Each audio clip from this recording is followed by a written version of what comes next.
Health Siren presents How to Stay Healthy and Free from Disease.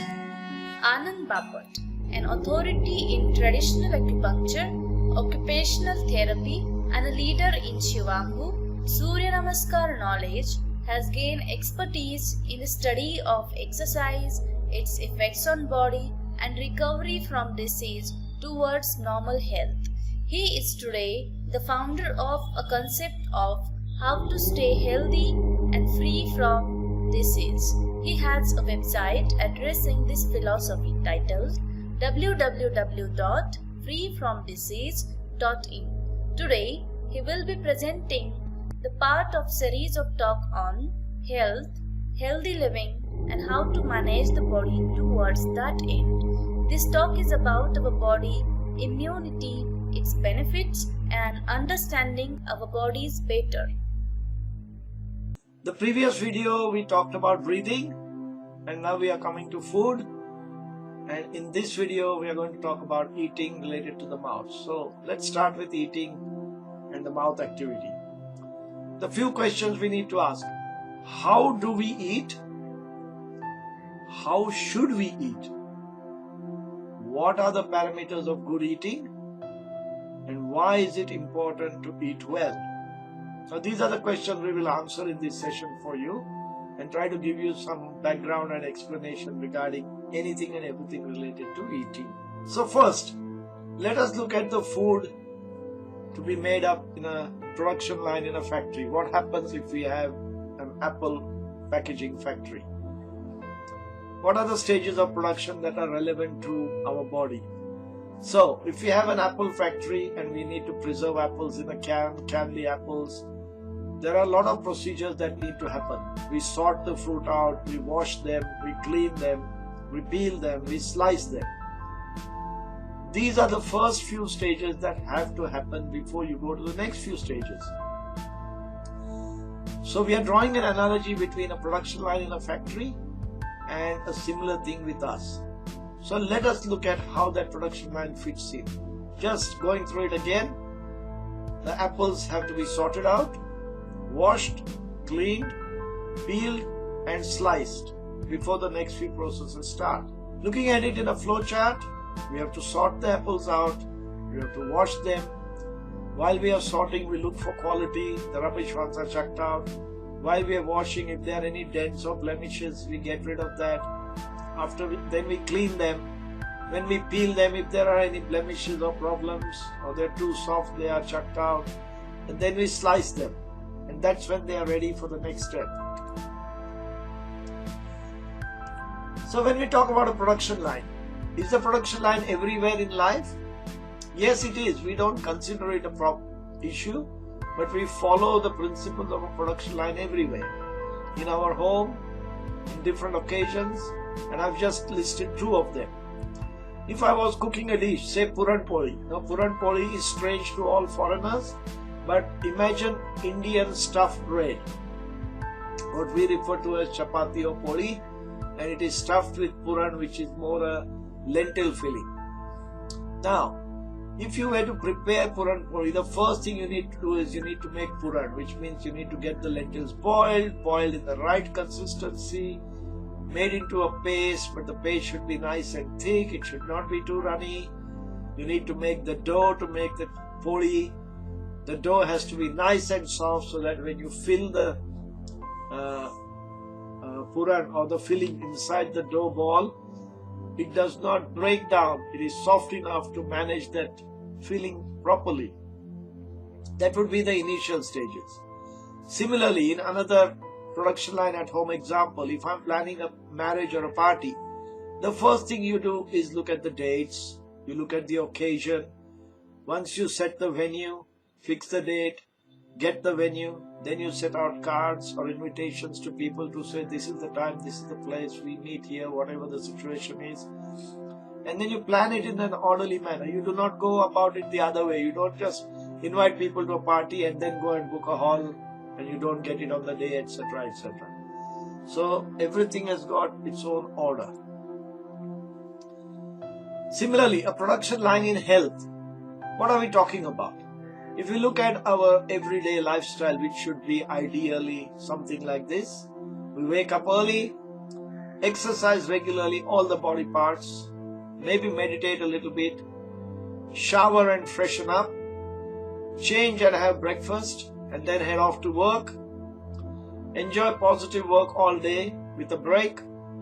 Return home to family, friends with positivity. Enjoy some leisure, sports, relaxation. Have dinner, bit of chit chat, and sleep by 9:30 p.m. in a relaxed, quiet atmosphere. Now we are going to do an exercise to look at how we eat. I'm going to read out some things and then I want you to pause the video and go and get them. I want each one of you to go to your kitchen and go and get 4 peanuts or beer nuts. You don't need more. Or 2 almonds. If anyone has any allergy to nuts, then consider something hard and chewable, like an apple or a celery stick. Please bring them from your kitchen and come back and then resume the video. Now that you have come back, I would like you to time your chewing in seconds. So either look at a clock with the second hand or use your phone stopwatch to time yourself. What are we going to do? Here we go. Take 2 peanuts or the almond or 1 bite of the fruit or vegetable and chew naturally and swallow as you would every day. While you're chewing it,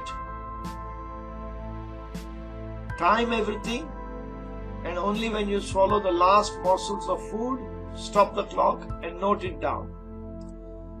You may pause the video here and complete this exercise. Having recorded the time, we move to the next step, and we are going to talk about how should we be eating. Now remember, I asked you to bring 4 peanuts or 2 almonds. Now you take the other 2 peanuts or the almond, or have another bite of fruit or vegetable, and this time I want you to chew naturally and swallow as per the instructions given during the talk. So now listen carefully. I want you to make sure that you chew your mouth full at least 40 times. Try not to swallow. Keep chewing till the swallow occurs naturally with no active intent of sucking it into the throat. Time this chewing till you swallow the food completely in seconds and note it down. Pause this video for a while. Now that you have restarted it, compare the 2 times and observe how chewing 40 times enables chewing to be more complete. So, chewing. What is chewing all about and why is it so important? What are the things you need to do to chew properly? You must chew at least 40 times each mouthful. May convert the food that you have into a paste mixed with your saliva. Swallowing should be natural, not shoveled down into your throat. The taste of food should be neutral before swallowing. You may notice that sweet foods become bland, spicy foods become a bit dull, bitter foods may change their taste. Carbohydrates like rice may become a bit sweeter. Most of it because when the saliva acts on it, things change. And always remember to chew your drink and drink your food. And we'll talk a bit more about that as we go. So looking at the food system, what are the parameters of good eating? Today we are going to discuss mainly chewing and swallowing. One is to remember as part of your gut that the mouth is the only place which has got teeth for chewing, cutting, masticating, mashing up. So chewing is the role that only the mouth can play. If you bypass that and don't do it properly, the food will go through the whole gut in a solid piecemeal form and not as a paste. So chewing is very important, and swallowing naturally and not pushing it down your throat, shoveling it down your throat also is very important, because these are all checkpoints the body has set up for us to use. It is unfortunate we don't use these checkpoints as diligently as we should. Why is chewing so important? One is chewing the food breaks it down into small particles. But the other important reason is the saliva generated, which is a mild acid or sometimes a mild alkali, digests the food chemically in the mouth as well, which is why the taste changes. The other thing to notice is if you were to have a chemical reaction with a chunk of food, say like a peanut which you just swallow straight away without chewing, or if you chew that peanut into a fine paste, the chemical reaction only occurs on the outside of the nut. So if I have swallowed a full peanut, only the outside of the nut gets chemical action. The rest of the nut just goes through the system and pops out at the other end like a partly digested nut. But if you were to chew it completely and mash it up into very tiny pieces into a paste, then every morsel of that food item is being chemically treated and helps you obtain all the nutrition from that piece of diet or that piece of fruit or vegetable or nut to enable you to be richer in energy. So, let us look at the mouth, and here the job of the mouth is to crush to powder, mix with mild acid alkali to form a paste, and then swallow when the swallowing reflex comes about, not shovel it down your throat. We are not going to be worried about the stomach and other activities of the GI tract. We'll do that for next time. So, coming back to importance of eating well. What is the real importance of eating well? Some of these things have to be followed strictly. Chew at least 40 times each mouthful. Remember, small mouthfuls are good because as you chew them, the food breaks down and expands in quantity. Plus, there is saliva being mixed. So if you stuff your mouth, you'll find you're forced to swallow quickly. But if you have a small mouthful, you can create paste mixed with saliva and then swallow at the right time in a natural manner. Make all the food that you have in your mouth at any point in time into paste mixed with saliva. Mouth is the start of physical and chemical digestion of the body. Remember, physical digestion in terms of cutting, chewing, masticating and making into a paste is only there in the mouth. The rest of the gut has only got a little bit of rolling action, mixing action. Swallowing must be natural. It should not be shoveled into your throat. Taste of food generally can become neutral before swallowing.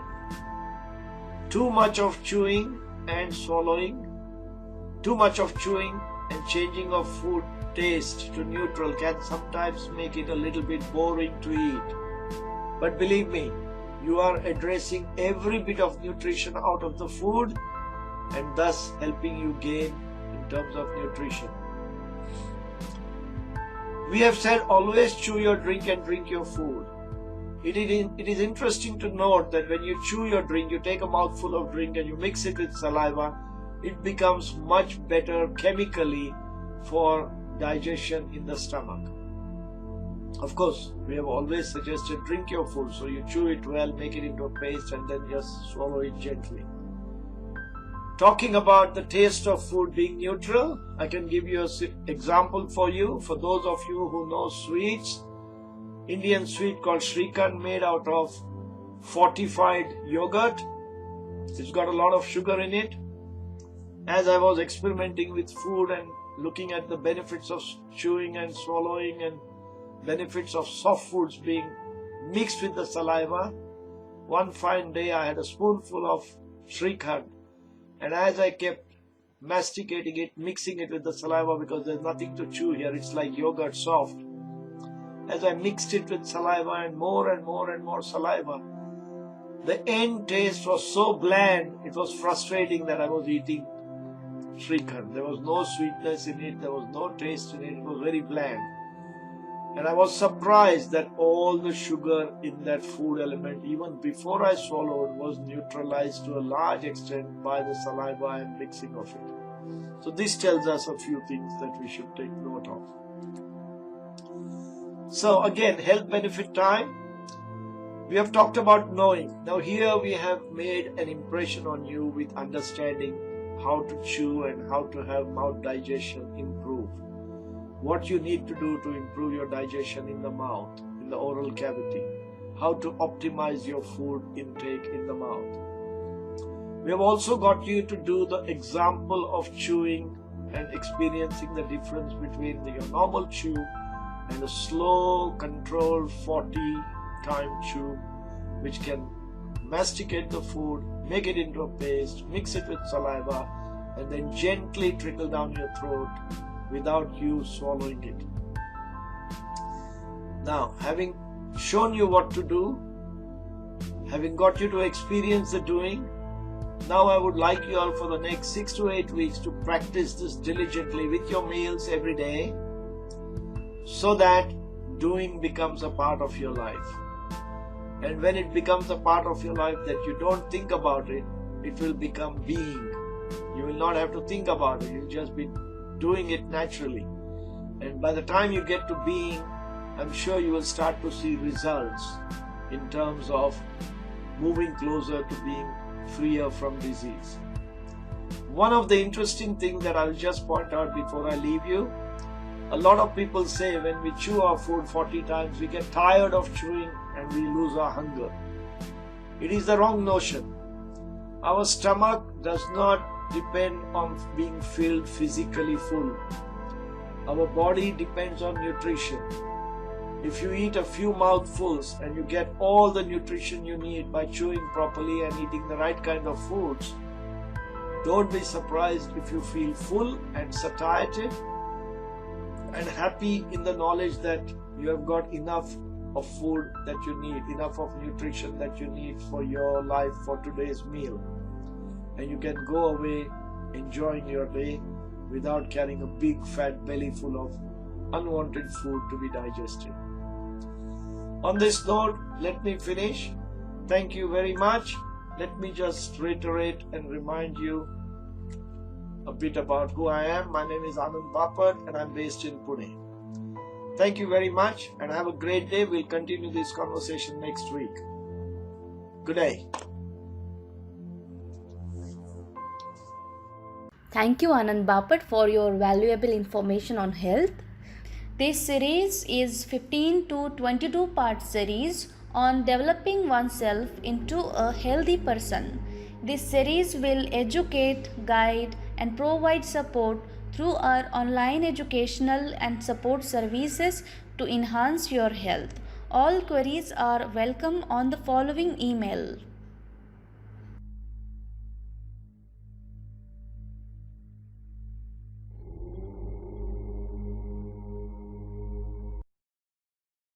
Download app Health Siren for all health solutions at your doorstep.